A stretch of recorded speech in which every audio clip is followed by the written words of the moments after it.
So I do read with the runes and the tarot. And I thought I'd explain a little bit about what might make me reach for which deck. If you're interested in the rune cards, I do sell them on my website. This is a triples deck. I've combined 3 sets. But if you're curious, there is loads of free information about the runes on my website. And my trusted and rather battered Pamela Coleman-Smith Centenary edition of the Rider-Waite deck. So for me, the runes came before tarot.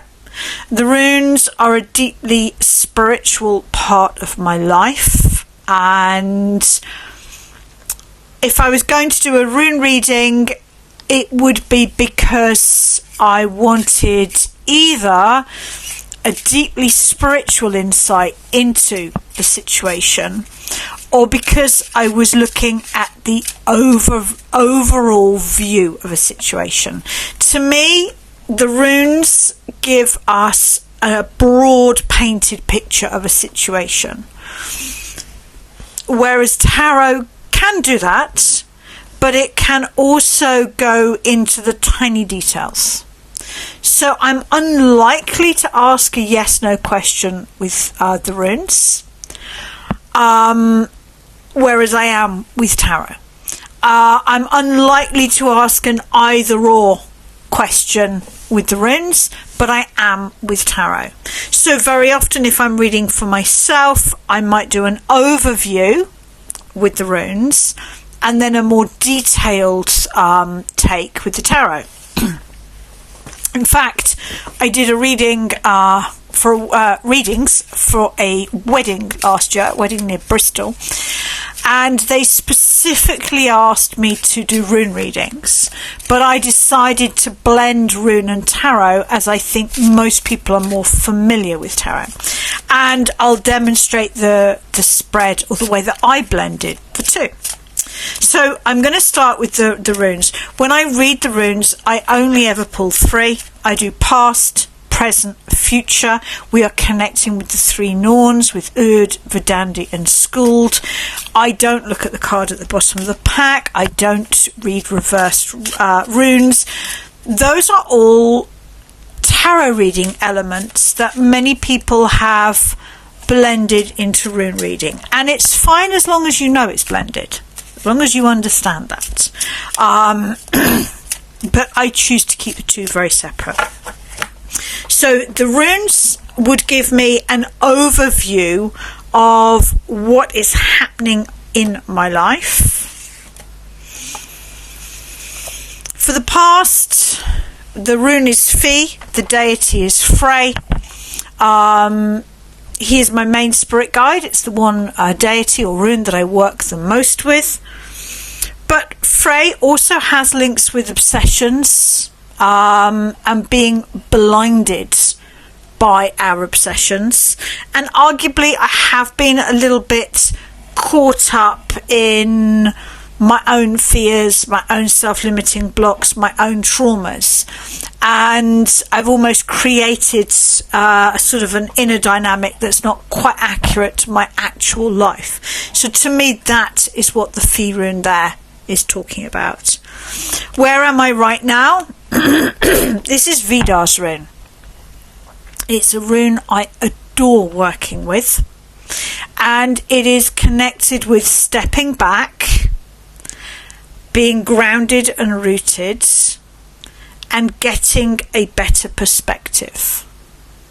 Vidar was the silent god, the strong god, the god that waited for the right time.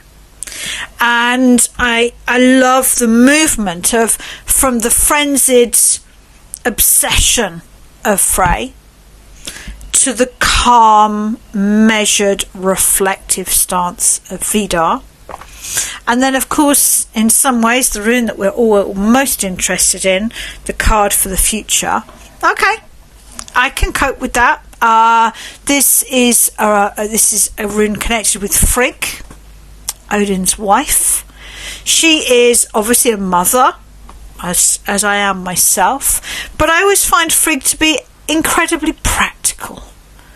she just gets on with the job in a very calm, efficient and empowered way. And interestingly enough, I very much associate her with herb law. After all, she managed to get a promise from every living thing, though she overlooked mistletoe, of course, when she was protecting her son Balder. And my aim this year is to really focus on gardening and walking in my local area. So that really resonates with me. If you're curious to have a go at reading for yourself, you can always pick up a copy of my book. You can buy this as a paper copy from Amazon or an ebook from Amazon. You can also order a paper copy or a PDF direct from my website. And if we go, let's go to Vidar, seeing as that's the central rune. There we go.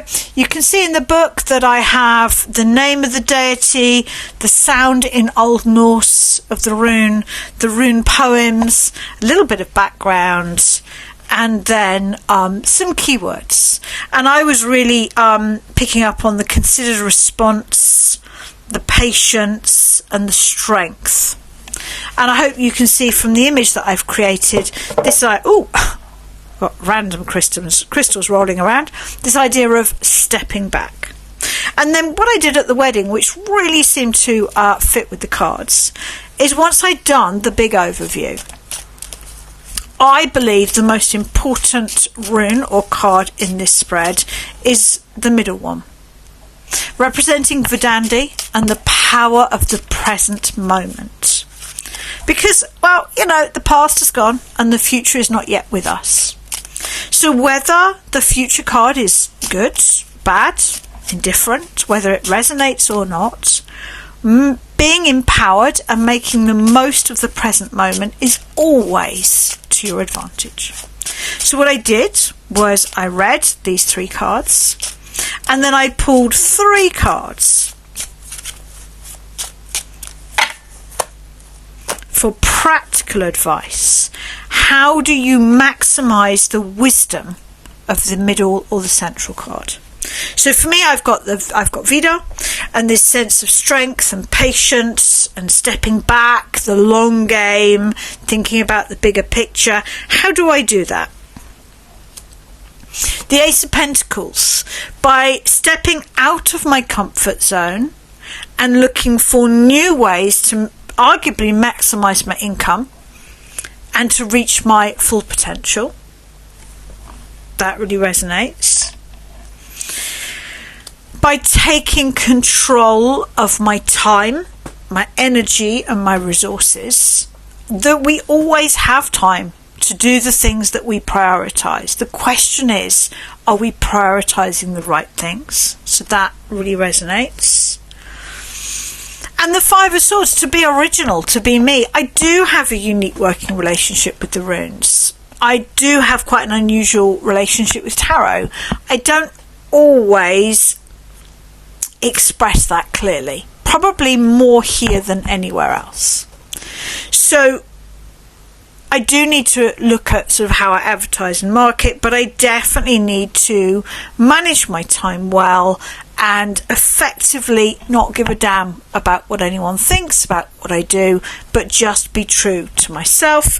And of course, we always look at the card at the bottom of the pack, not to overwork. And that's how I used the blended, the runes and the tarot when I was working at a gig recently.